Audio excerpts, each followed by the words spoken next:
कई बार क्लिनिक में कुछ पेशेंट्स ऐसे आते हैं जो बहुत घबराए हुए होते हैं क्योंकि उनके स्किन पर ऐसे रैशेस निकल के आते हैं जो उन्होंने पहले कभी नहीं देखे होते हैं और इनमें खुजली भी होती है।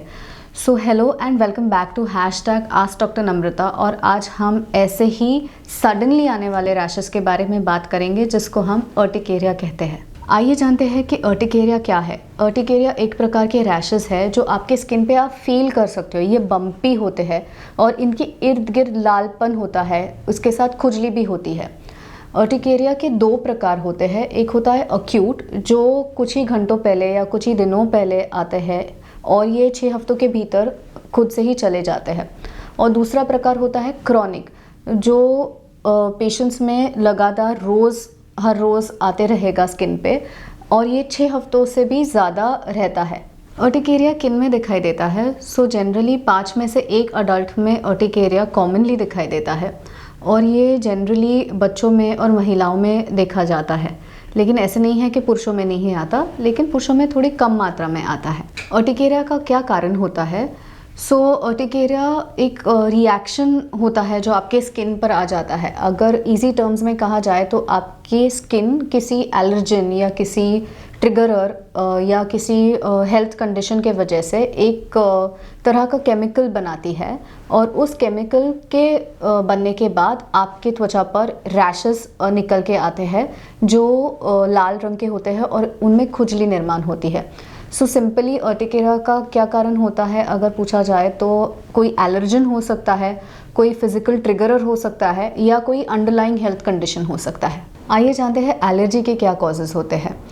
तो सबसे पहले कॉज या कारण है दवाइयाँ, जैसे कि कुछ हाई ब्लड प्रेशर कंट्रोल करने वाली दवाइयाँ, फिर एस्पिरिन जैसे दवाइयाँ, जैसे non steroidal anti inflammatory drugs कहते हैं हम, और कुछ एंटीबायोटिक्स। इसके अलावा कुछ फूड्स जैसे नट्स, एग्स, सी फूड, फिर फ्रूट्स जैसे मैंगो, कीवी, बनानास। इसके अलावा फूड्स में जो कलरिंग एजेंट्स यूज़ करते हैं उनके कारण ये एलर्जी ट्रिगर हो सकती है। या कुछ प्लांट्स होते हैं जिसमें जैसे पॉइजन ओक या पॉइजन आइवी। इसके अलावा कॉस्मेटिक्स, इन सारी चीज़ों के कारण एलर्जी ट्रिगर हो सकती है। आइए जानते हैं फिज़िकल ट्रिगरर्स कौन से हैं। सनलाइट है एक तरह का फिज़िकल ट्रिगरर, माने धूप। इसके अलावा हाई टेम्परेचर या चेंजेस इन टेम्परेचर जो स्वेटिंग के वजह से, एक्सरसाइजिंग के वजह से, हॉट शावर के वजह से या एंजाइटी के वजह से टेम्परेचर बढ़ सकता है। फिर कई बार स्क्रैचिंग और रबिंग के कारण भी एक तरह का फिज़िकल इंजरी या फिज़िकल कॉज बन जाता है। और प्रेशर जो टाइट बेल्ट की वजह से होता है। और अर्टिकेरिया का तीसरा कारण, अगर आपको इनमें से कोई बीमारी है तो वो हो सकता है, जैसे कोई वायरल इन्फेक्शंस हुए हैं, सिंपल फ्लू हो सकता है, फ्लू फीवर या हेपेटाइटिस बी जैसे इन्फेक्शंस। इसके अलावा कोई बैक्टीरियल इन्फेक्शंस जैसे यूरिनरी ट्रैक्ट इन्फेक्शन या स्ट्रेप्टोकोकल थ्रोट इन्फेक्शंस। और कोई पैरासिटल इन्फेक्शंस, इंटेस्टाइनल पैरासाइट्स जैसे जियार्डियासिस। और इसके अलावा ऑटो इम्यून डिसीज़ कंडीशंस जैसे thyroidism, hypothyroidism, type 1 diabetes, Sjogren's syndrome, rheumatoid arthritis, systemic loops.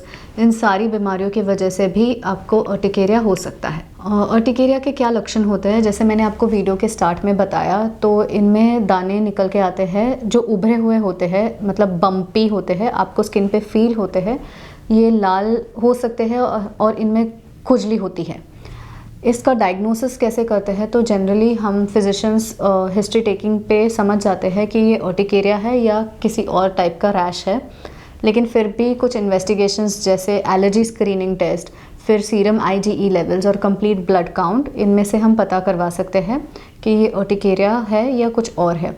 इसके अलावा अगर कोई कंडीशन, हेल्थ कंडीशन है जो अर्टिकेरिया का कारण बनी है, तो इसके लिए आपको स्पेसिफिक इन्वेस्टिगेशंस करवाने पड़ते हैं। जैसे अगर थायराइड कंडीशन है तो थायराइड प्रोफाइल करवाना पड़ता है, जो आपके फिजिशियन आपको बता देंगे। क्या अर्टिकेरिया का कोई कॉम्प्लिकेशन हो सकता है? एनाफिलैक्सिस ये एक कॉम्प्लिकेशन हो सकता है। ये एक गंभीर एलर्जी की प्रतिक्रिया होती है जिसके कारण आपके गले और फेफड़ों में जानलेवा सूजन हो सकती है and this requires an immediate attention. क्या हम इसे प्रिवेंट कर सकते हैं? Certain measures can be followed to help you prevent these. For example, आप अगर स्ट्रेस में हो या ओवरवर्कड हो तो आप इजीली ब्रीथ कर सकते हैं या रिलैक्स कर सकते हैं। टाइट क्लोथिंग को अवॉइड कर सकते हैं जो एक कॉज फिज़िकल ट्रिगरर का है। इसके अलावा हाई टेम्परेचर को अवॉइड कर सकते हैं, और वो फूड्स अगर आपको पता है कि ये खाने से या ये कंज्यूम करने से आपको अर्टिकेरिया के रैशेस आने वाले हैं, तो वो आप जब तक अंडर मेडिकेशन हो तब तक आप उनको अवॉइड कर सकते हैं। एंड लास्टली होम्योपैथिक अप्रोच क्या है अर्टिकेरिया में। सो होम्योपैथी ना ही केवल अर्टिकेरिया के सिम्टम्स को अच्छी तरह से मैनेज करता है, लेकिन इसके अलावा होम्योपैथी जो इम्यूनोलॉजिकल इम्बैलेंस स्टेट है उसको भी एड्रेस करता है। इसके कारण आपका जो कन्वेंशनल मेडिसिन पे जो डिपेंडेंस है वो कम हो जाता है इन द लॉन्ग रन, और अर्टिकेरिया अच्छी तरह से ट्रीट हो जाता है। मैं कौन से मेडिसिन यूज़ करती हूँ commonly in my practice, definitely ये इंडिविजुअल प्रिंसिपल पे बेस्ड है, लेकिन there are some medicine which I generally use are natrum mur, apis, dulcamara, urtica urens, so on and so forth. I hope this information was resourceful to you, and let me see you again in my next video. Up till then, stay healthy and stay fit.